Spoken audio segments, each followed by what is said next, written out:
ríos del país están desbordados por el invierno y la Secretaría de Riesgos advierte que otros 26 en 5 provincias están en alerta.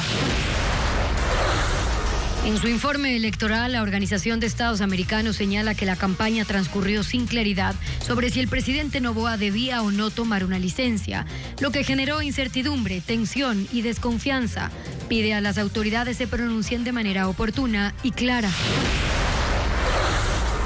Un estudio del Foro Económico Mundial revela que hasta el 2030 en el mundo desaparecerán 13 millones de empleos de cajeros, 6 millones de asistentes administrativos y 3.5 millones de conserjes, pero serán reemplazados por cargos relacionados a la tecnología. El presidente de Estados Unidos, Donald Trump, ordena dejar de fabricar monedas de $0.01 porque sale caro hacerlo. Más de 150 millones de personas en alerta por 3 tormentas de nieve y lluvias que azotan a ciudades como Nueva York.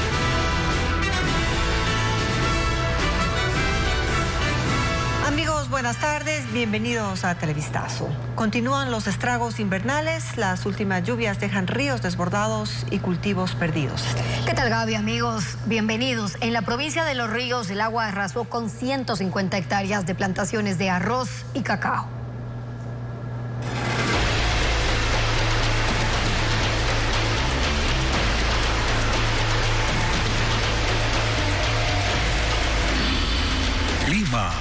Y llegan las lluvias. 3 ríos siguen desbordados en el país debido a las lluvias de la temporada invernal. Mientras otros 26 afluentes en 5 provincias están en riesgo de subir de nivel. Lo informa Luis Alfredo Zúñiga. 3 ríos en 2 provincias aún están desbordados, producto de las intensas lluvias de los últimos días. 2 de estos afluentes están en la provincia de Los Ríos. Uno es el río Cristal. 29 familias de recinto Salvador Allende, en Montalvo, están aislados por la caída del muro de contención que ha cerrado la vía de acceso al sector. Se suma el río Chilintomo en Babahoyo, afectando a una unidad educativa del recinto Los Álamos, por lo que los estudiantes están terminando su ciclo lectivo en clases virtuales. Y en Juján, Guayas, se desbordó el río Los Amarillos, que ha causado que el agua ingrese a 295 casas de sectores del cantón.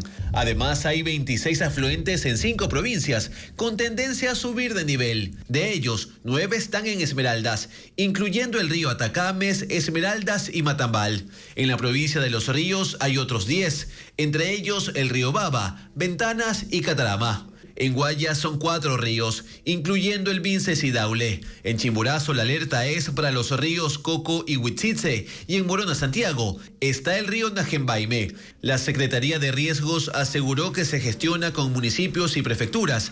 Ayuda a los afectados.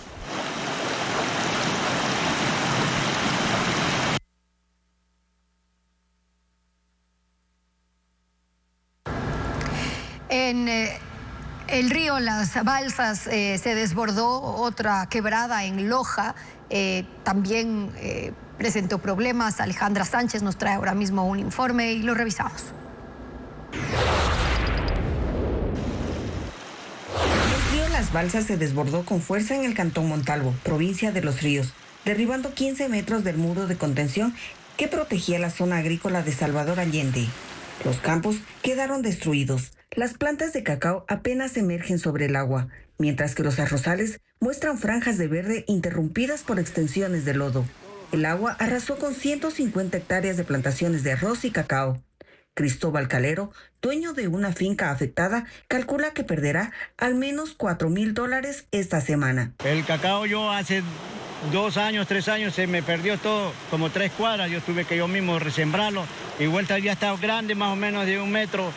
Y piquito del cacao ya está queriendo producir, pero que en este agua vuelta se va a pique, vuelta tendré que vuelta a resembrar si sé lo que me queda. Además, 29 familias que utilizaban el muro para movilizarse a pie o en vehículo hacia comunidades cercanas como El Caimito, San Vicente y Bosque de Oro quedaron incomunicadas. En la provincia de Loja, un aguacero de 2 horas provocó nuevamente el desbordamiento de la quebrada Zacapo en San Pedro de Vilcabamba. Troncos, lodo y piedras arrastrados por la corriente ingresaron en al menos 10 viviendas asentadas en las riberas. Para evacuar el agua, tuvieron que abrir agujeros en las paredes. Un puente que conectaba con la vía principal se destruyó, al igual que un huerto de árboles frutales. Alrededor de 900 usuarios se quedaron sin agua potable debido a la ruptura de tuberías. 8 miembros de la Junta de Agua y habitantes trabajan en la reparación. Mientras que en el norte de Loja, la lluvia provocó un deslave en el sector Insana de la vía Sosoranga-Cariamanga, por donde circulan a diario 400 vehículos. Una retroexcavadora del municipio de Sosoranga retiró los sedimentos esta mañana y despejó la vía.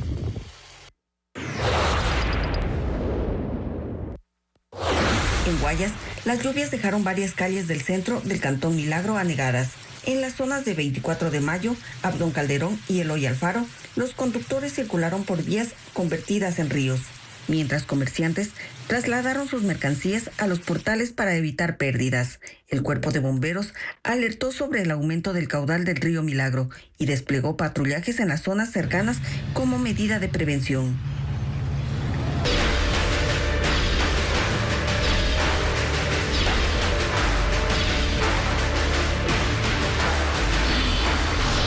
Elecciones 2025.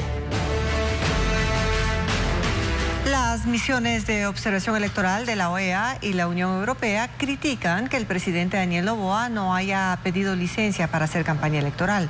Mencionan que fue un factor de incertidumbre en las elecciones. Francisco Garcés tiene más detalles. En sus informes de observación electoral, la OEA y la Unión Europea se refieren a la negativa del presidente candidato Daniel Noboa de tomar licencia para hacer campaña. Lo mencionan como un factor de incertidumbre. La OEA en su informe dice que hasta el cierre de la campaña no hubo claridad sobre si el presidente debía o no tomar licencia. Eso, a su parecer, generó tensión y desconfianza en el ambiente electoral. En eso colaboró la Corte Constitucional. La OEA recuerda que se pronunció sobre 2 decretos del Ejecutivo, pero no sobre si el presidente debe o no tomar licencia. Y que además tardó 11 días en hacer pública su decisión. Es decir, lo hizo 3 días antes de que finalice la campaña de primera vuelta.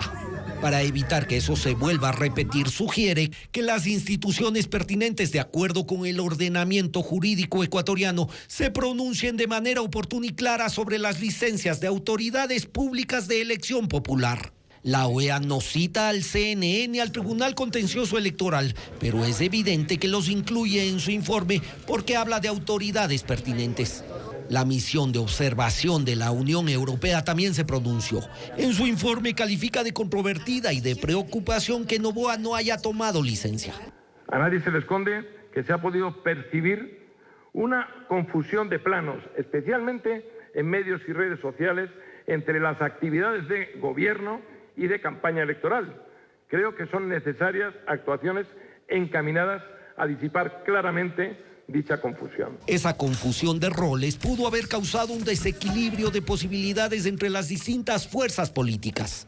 Sobre eso, la OEA toma el caso del programa Jóvenes en Acción, implementado por el gobierno durante la campaña para pagar por tareas a grupos de jóvenes.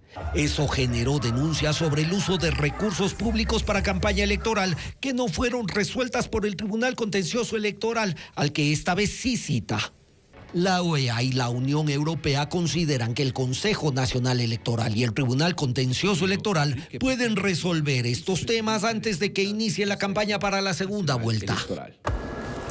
La ex candidata presidencial Andrea González toma posición política a favor del presidente candidato Daniel Noboa y aunque evita anunciar públicamente su respaldo, sugiere a sus simpatizantes no votar por el correísmo. Diego Cuenca informa que los votos de González representan el 2% de los 13 millones de electores. La candidata Andrea González consiguió el 4º lugar en la carrera electoral por la presidencia de la República. Y aunque sus expectativas eran captar más de 1 millón de votos, asegura que está satisfecha porque 273,000 personas sufragaron por ella. Y aunque le cuesta decir para qué candidato irán esos votos en la segunda vuelta, les recuerda a sus simpatizantes qué camino no deben elegir. Yo creería que el tema de la libertad que ha traído ese voto antisistema también a nosotros tiene que pesar lo que ha sucedido durante el socialismo del siglo XXI, mal llamado correísmo en este país, porque le decimos correísmo, pero es el socialismo del siglo XXI y los 10 años que deja de secuela. La poca libertad que había para la expresión de los medios, el repudio a la academia que fue perseguido. Creería yo que estos antisistemas van a apreciar la libertad por sobre cualquier error o cualquier encontrón que tengan con la otra propuesta. Por ahora, Andrea González cuida sus palabras para no anunciar públicamente el respaldo a Daniel Noboa, pero indirectamente confirma que votará por él, porque para ella el nulo no es una opción y aclara que su posición política es personal, no es una decisión conjunta con Sociedad Patriótica, el partido que la auspició en estas elecciones. Aquí yo no tengo problema con la izquierda, incluso lo he dicho, creo que el debate de izquierda-derecha es muy nutritivo. Pero el socialismo del siglo XXI y sus representantes son los culpables de las crisis que tenemos hoy en día. Ellos pactaron con las FARC el uso de nuestro mar territorial y hoy la mafia albanesa y asiática son parte de este ecosistema tan florido que tenemos. Ratifica que no tiene acercamientos con otras tiendas políticas para una eventual alianza que favorezca al oficialismo, pero sostiene la intención de abrir un nuevo partido político, al que denomina Verde Liberal. 3 tormentas causan estragos en Estados Unidos, 2 de ellas provocan nevadas extremas y una tercera, que está por empezar, traerá lluvias torrenciales que podrían causar deslizamientos de tierra en California. Más de 150 millones de personas están bajo alerta. La nieve y lluvias heladas están afectando a millones de personas en Estados Unidos y el mal tiempo podría extenderse hasta el sábado. La primera tormenta comenzó ayer y afectó desde el Valle del Tennessee hasta las principales ciudades del este del país, como Nueva York y Washington, D.C., con acumulaciones de hasta 8 centímetros de nieve.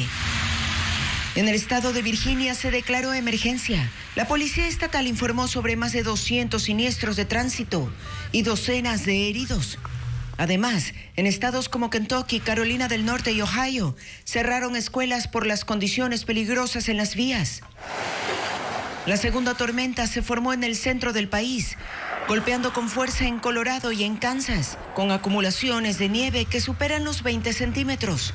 Las autoridades se preparan para realizar reconexiones en caso de que las formaciones de hielo en los cables provoquen apagones en algunas zonas. Los pronósticos dicen que mañana habrá una tercera tormenta que traerá fuertes lluvias a California. Esto incluye zonas devastadas por los incendios forestales en el condado de Los Ángeles, por lo que se apresuran con las tareas de remoción de escombros, ya que las precipitaciones provocarán inundaciones y deslizamientos de lodo. De tus ganas de crunch, KFC, para chuparse los dedos. La Fiscalía investiga el delito de delincuencia organizada en la Policía Nacional. Esta madrugada allanaron 5 dependencias policiales en Pichincha. Fabiola Santana informa que la intervención dejó 5 detenidos. Esta madrugada, la Fiscalía y la Dirección de Investigación de Conducta Policial realizaron 10 allanamientos en Pichincha, 4 domicilios, una mecánica y 5 dependencias policiales, entre ellas la subzona Pichincha, Jefatura de Control de Tránsito y Distrito Rumiñahui. Esto pues, según una denuncia anónima, uniformados estaban ofreciendo y comercializando neumáticos de las motocicletas policiales a mecánicas, intercambiaban las llantas nuevas con las usadas y así se beneficiaban económicamente. La operación dejó 5 policías detenidos para investigaciones y rendirán su versión en las próximas horas. Según la policía, ellos, aprovechándose de sus cargos, cometían delitos como tráfico de influencias, peculado y concusión. También se incautaron computadoras portátiles, celulares, documentos y dispositivos de almacenamiento. La investigación por delincuencia organizada se abrió en octubre de 2024 como parte del proceso de autodepuración de la institución, según un comunicado policial, y es parte del denominado Plan Anticorrupción 2.0.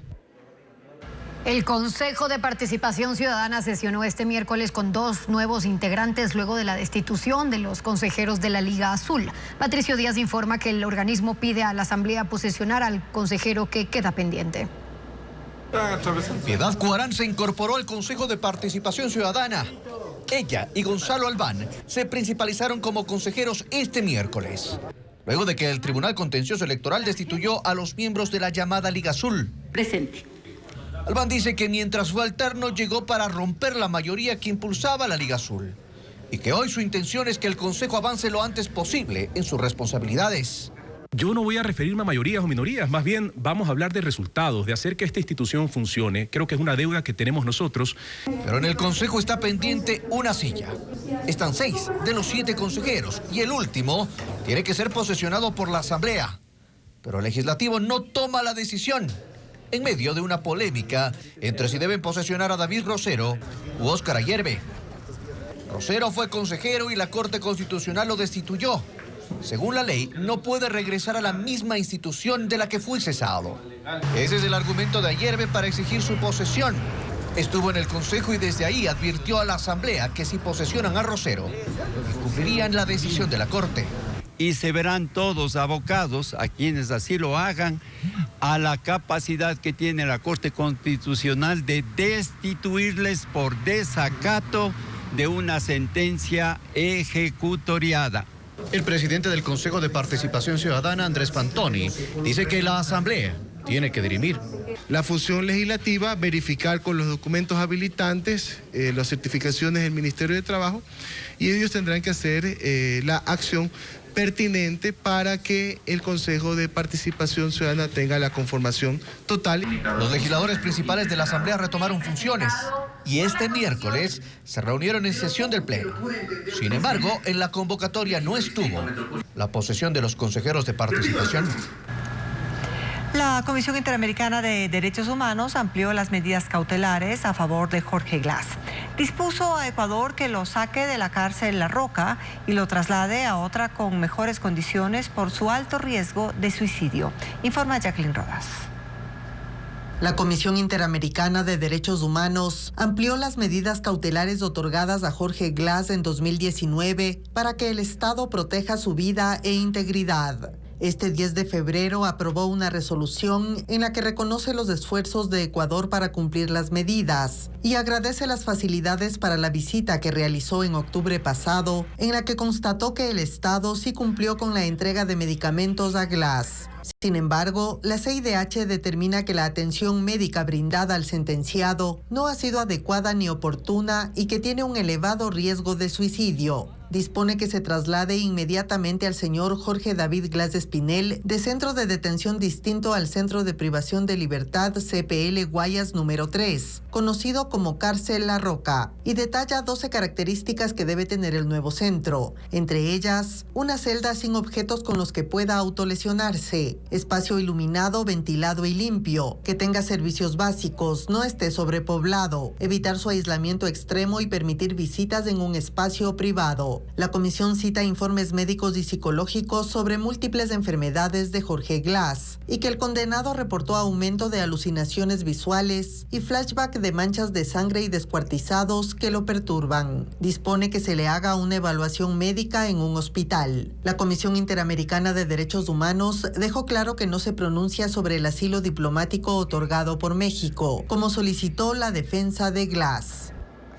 El negocio inmobiliario volvió a reducirse en 2024. Las cifras de los promotores muestran la contracción. Los precios empezaron a bajar en Quito, mientras en Guayaquil se mantuvieron. Francisco Garcés cuenta más. El mercado inmobiliario del país se redujo en el 2024, según la evaluación preliminar que hacen los promotores inmobiliarios. En su informe de cierre de año, determinan que se firmaron 9.000 promesas de compraventa menos que en el 2023. Es una caída del 9%. Noviembre fue el mes más crítico, pues la reducción fue del 37%. Ha tenido un corte drástico en la pandemia que ha venido en sube y bajas, pero podríamos decir que el 2024 es el que más se asemeja al 2020. O sea, para que tengamos una comparación de la contracción que significó. Entre las causas de la contracción están para ellos la incertidumbre por la inseguridad que vive el país, la crisis energética, la inestabilidad política y la contracción del crédito hipotecario del año pasado. Los topes de tasa de interés, o sea, los topes están determinados por la Junta Política de Regulación Financiera y a veces estos topes no le permiten a los bancos colocar o entregar los créditos que se solicitan, digamos, porque tienen un alto riesgo de morosidad. Las condiciones del mercado inmobiliario no son las mismas en Quito y en Guayaquil. En la capital, los precios de venta de viviendas nuevas bajaron. Según el informe del portal plusvalía.com, en Quito el promedio por metro cuadrado fue de $1,197. Cayó en el 4,3%. Según los promotores inmobiliarios en la ciudad, las visitas a los proyectos de vivienda cayeron en 25%. En Guayaquil, en cambio, los precios se mantuvieron estables. $1,221 el metro cuadrado en promedio. Y las visitas a los proyectos crecieron en 12%. Pese a las cifras, entre los promotores inmobiliarios hay optimismo de que en los próximos 6 meses las condiciones mejoren y el sector se recupere.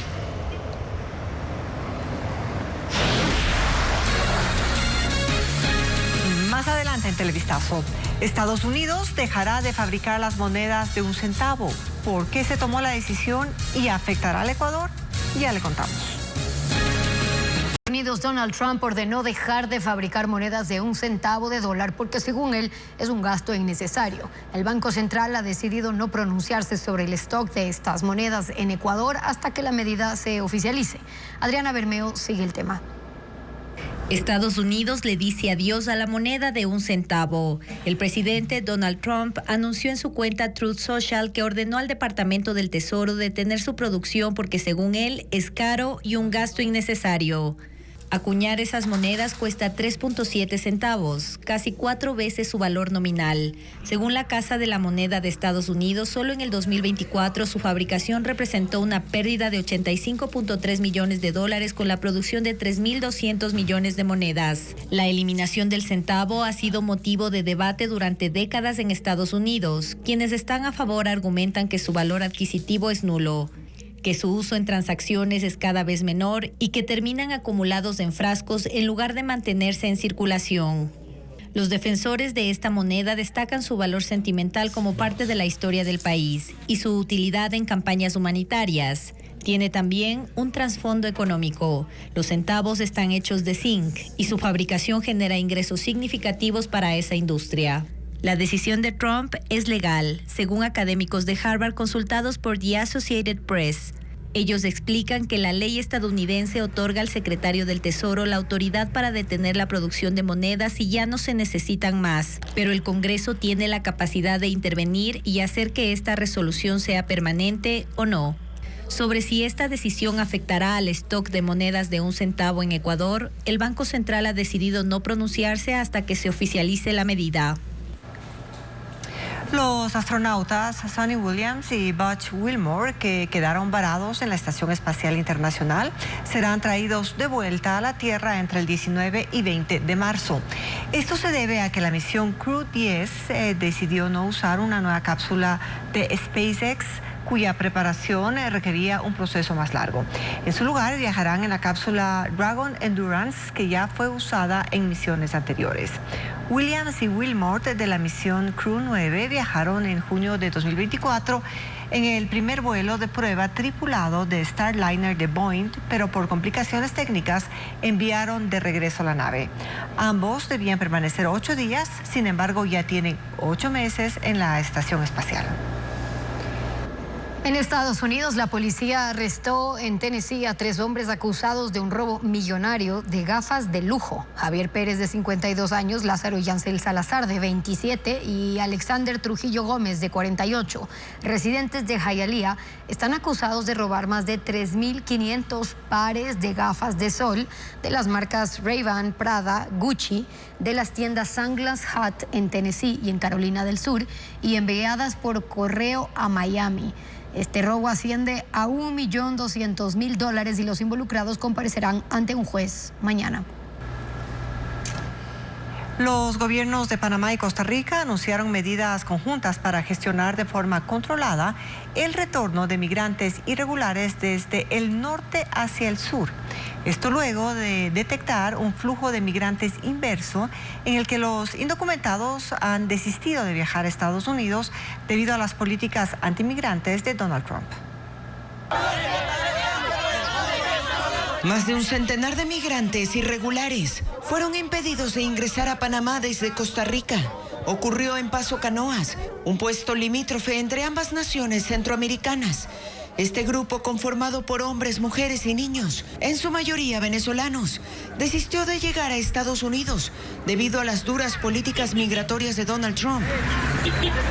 Dicen que no harán un viaje tan largo para ser deportados, por lo que prefieren volver a pie a sus países, así tengan que cruzar nuevamente la selva del Darién. El grupo no pasó de la frontera. En medio de insultos y empujones, los policías panameños los obligaron a volver a Costa Rica para que sean procesados en un centro de atención de migrantes conocido como el CATEM, para que registren sus datos y se les realice un control biométrico para verificar sus antecedentes penales.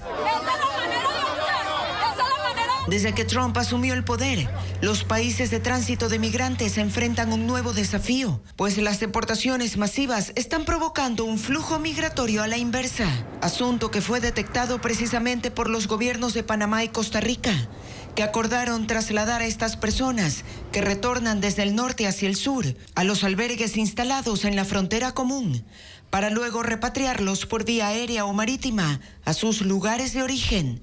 En enero de 2024, un total de 231,000 viajeros irregulares cruzaron el Darién y en enero de este año se reportaron solo 1,700.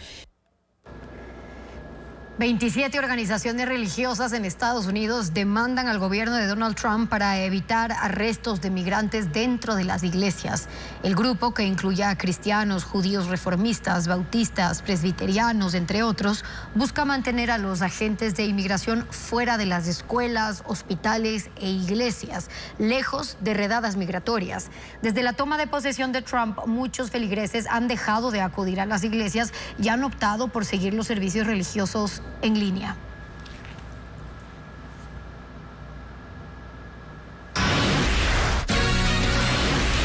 Luego de la pausa, 7 nuevas especies de ranas en Ecuador fueron descubiertas. ¿Dónde habitan estos anfibios y cómo se realizó el hallazgo? Ya le contamos.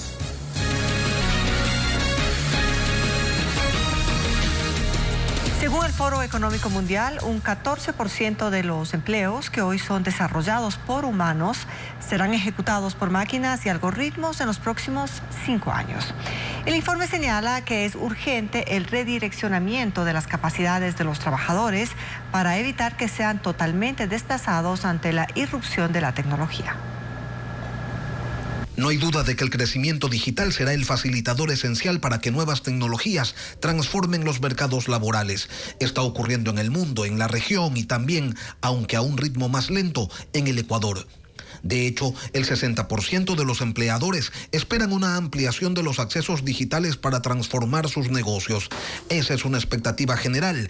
El Foro Económico Mundial, en su reporte sobre el futuro de los empleos, proyecta que porcentualmente los empleos que tendrán mayor crecimiento hasta el 2030 serán los siguientes: especialistas en Big Data, con un 110% de crecimiento; ingenieros en tecnologías financieras, 96%. Especialistas en inteligencia artificial, 81%.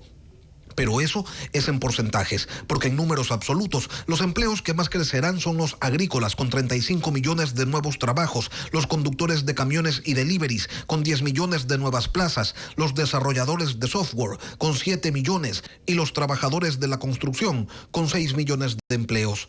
Aquí quizás no se evidencia el impacto de las nuevas tecnologías, pero si se miran los empleos que declinan, el tema queda muy claro. En el mundo se prevé que en los próximos 5 años desaparezcan 13 millones de empleos de cajeros y vendedores de tickets, 6 millones de asistentes administrativos y secretarias ejecutivas, 3,5 millones de conserjes y encargados de limpieza en edificios. A ellos se suman un buen número de empleados de servicios postales, de trabajadores de imprentas, de vendedores puerta a puerta y de diseñadores gráficos. Este cambio en las dinámicas laborales no se puede calificar de bueno o malo. Y aquí un ejemplo. Las tendencias en inteligencia artificial y procesamiento de tecnologías de información crearán 11 millones de empleos, pero simultáneamente desplazará a 9 millones de trabajadores. Un caso más, la robótica y los sistemas autónomos anularán 9 millones de puestos de trabajo. Hoy, el 47% de los empleos en el mundo son desarrollados principalmente por humanos, un 22% por maquinarias y algoritmos y un 30% por una combinación de ambos. En 2030, la distribución será equitativa en estas tres categorías. Estos retos, cada región los aborda de un modo diferente. En América Latina se considera que debe haber flexibilidad para la contratación de personal, trabajadores mejor capacitados, es decir, que desarrollen habilidades que les permitan insertarse en las nuevas dinámicas laborales, así como un sistema educativo que responda a los requerimientos laborales contemporáneos.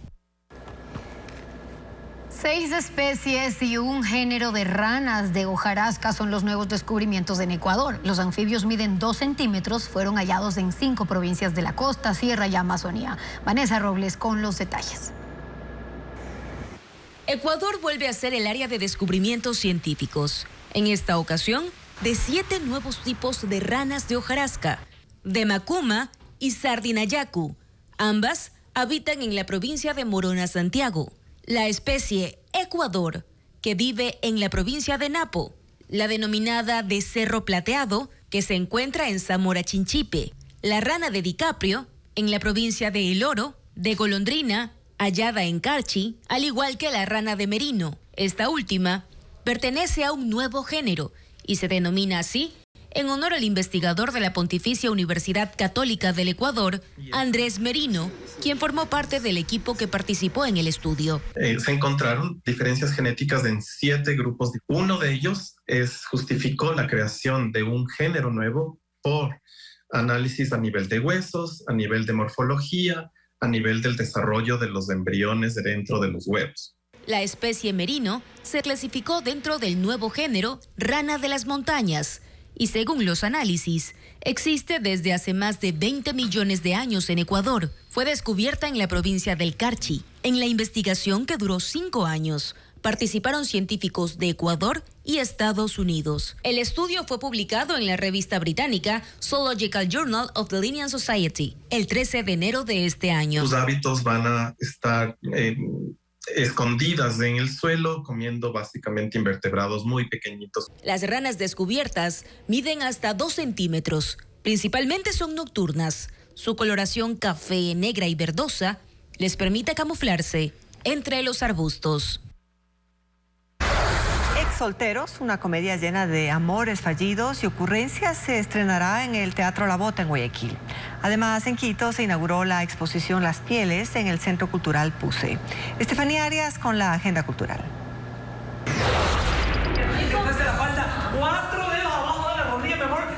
Una obra que hará reír, suspirar y creer en el amor. La propuesta se presentará en el Club Biblos en San Borondón, interpretada por Ney Calderón, Marcosha Cervantes y Eric Limones. Las funciones serán este jueves 13 a las 20:30 y el viernes 14 estará en Plaza Colonia, en Vía a la Costa, en Guayaquil, a las 20 horas. 45 fotografías que reflexionan sobre el cuerpo desnudo. Las Pieles, una exposición que se inauguró en el Centro Cultural Puse en Quito y en la que participan 13 artistas. Las imágenes toman como punto de partida los conceptos de los estereotipos y prejuicios alrededor de los cuerpos y temas fotografiables en el arte.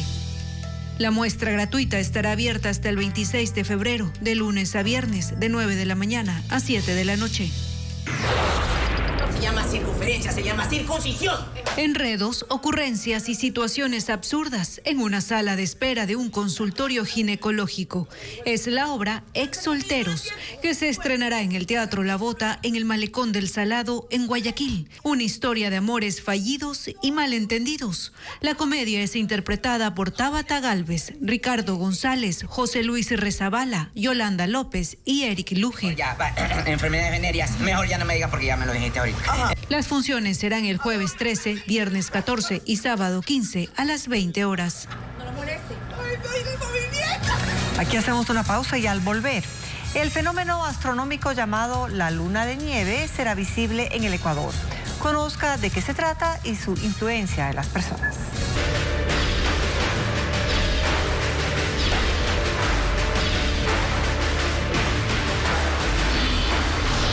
Elecciones 2025. electorales obtenidos en los cantones donde impera la violencia favorecen en su mayoría a Luisa González y por consiguiente expresan un rechazo a Daniel Noboa o a las políticas de su gobierno. Así votaron los 5 cantones más violentos del país. No son proyecciones, son ya datos computados y oficializados por el Consejo Nacional Electoral. Según la tasa de homicidios del 2024, el cantón más peligroso del país fue Camilo Ponce Enríquez, en Azuay. Y estos son los resultados obtenidos ahí. Luisa González consiguió el 61.58% y Daniel Noboa el 32.08%. Hubo más del 17% de ausentismo. El segundo cantón más peligroso en el 2024 fue Pueblo Viejo, en Los Ríos. Ahí los resultados dieron un 51.76% a Luisa González y un 40.20% a Daniel Noboa. En Pueblo Viejo, el ausentismo llegó al 9.38%. Naranjal, en el Guayas, el tercer lugar de cantones peligrosos. Luisa González alcanzó el 65.28% y Daniel Noboa el 27.55%. Aquí el ausentismo fue alto, 19.30%. Le siguen Las Naves, en la provincia de Bolívar. Ahí el ganador fue Daniel Noboa, con un 45.85% de los votos, frente a Luisa González, que obtuvo el 40.57%. Hubo un 12.83% de ausentismo. Y finalmente, Durán, en Guayas, cuyos resultados son estos. Luisa González, 51.72% y Daniel Noboa, 40.18%. Ausentismo de más del 16%. Y aunque no todos los cantones tienen ya el 100% de actas computadas, la tendencia está definida. La segunda vuelta electoral será en abril y los candidatos se preparan para el nuevo debate y campaña. En el siguiente reportaje conozcan cuándo se llevará a cabo estas actividades y si pueden cambiar de lugar de votación para el balotaje entre Daniel Noboa y Luisa González. La elección del domingo puso en segunda vuelta a Daniel Noboa y Luisa González. Los ecuatorianos volverán a las urnas el domingo 13 de abril para elegir al gobernante hasta 2029. Pero antes hay procesos en el calendario electoral. El 23 de marzo será el debate entre los dos finalistas. La campaña para captar el 51% del electorado iniciará el 24 de marzo y terminará el 10 de abril. El sufragio iniciará con las personas privadas de la libertad el 10 de abril y el 11 se realizará el voto en casa a personas mayores de 50 años con discapacidad física superior al 75%. Desde el 11 al 13 de abril regirá el silencio electoral. El ganador o ganadora de la segunda vuelta asumirá desde el 24 de mayo de 2025. Los asambleístas asumen funciones el 14 de mayo. Los 13.7 millones de ecuatorianos facultados para votar no pueden cambiarse de domicilio electoral para la segunda vuelta. Si realiza el trámite de cambio de domicilio, aplicará para las elecciones seccionales de 2027. Se puede cambiar de lugar de votación en línea en la página del CNE, pero debe cancelar las multas pendientes con la institución. Estas medidas también aplican al cambio de domicilio en el exterior. La luna de nieve es el evento astronómico que se llevará a cabo esta noche y durante la madrugada del jueves será visible aquí en Ecuador. Y según el Observatorio Astronómico de Quito, el fenómeno sucede una vez al año, pero ¿en qué factores influye la luna llena? Le contamos. La luna de nieve o luna de hambre es un fenómeno astronómico que iniciará con la puesta de sol y durará toda la madrugada de este jueves. Será visible en todo el Ecuador sin necesidad de usar binoculares ni telescopios. Su máximo brillo ocurrirá a las 3:45 de la madrugada, según el Observatorio Astronómico de Quito, y se registra una vez al año. Pero, ¿por qué se denomina de esta manera? Según el astrofísico Jairo Armijos, se debe a las dificultades que enfrentaban las tribus al cazar. Para estos pueblos de Norteamérica, en esta época, pasaban hambre, no conseguían tanta comida como ellos deseaban. Pero la fase de luna llena de este satélite natural influye en muchos aspectos de la vida cotidiana, como la agricultura. Sembrar en días de luna llena tiene beneficios confirmados por la ciencia. Durante estas épocas, cuando tenemos luna llena, como le dije, hay mayor cantidad de luz, incluso durante la noche, y las plantas no solamente están recibiendo luz durante el día, que tenemos sol, sino también durante la noche. Es un beneficio adicional. La radiación solar que proyecta la luna llena también es beneficiosa para la salud, como fuente de vitamina D, ya que según el experto, recibir esta energía en la noche resulta menos dañina que hacer baños de sol durante el día. También tiene injerencia en un tercer aspecto, como el aumento o disminución de la marea en los océanos. Según el astrofísico, en este caso, se debe a la fuerza de gravedad. En ciertas épocas, cuando la luna está cerca de una región determinada de la Tierra, tiende a atraer de mejor manera la masa de agua. La luna tarda aproximadamente 30 días en dar la vuelta alrededor de la Tierra y generalmente la luna llena se registra 1 o 2 veces.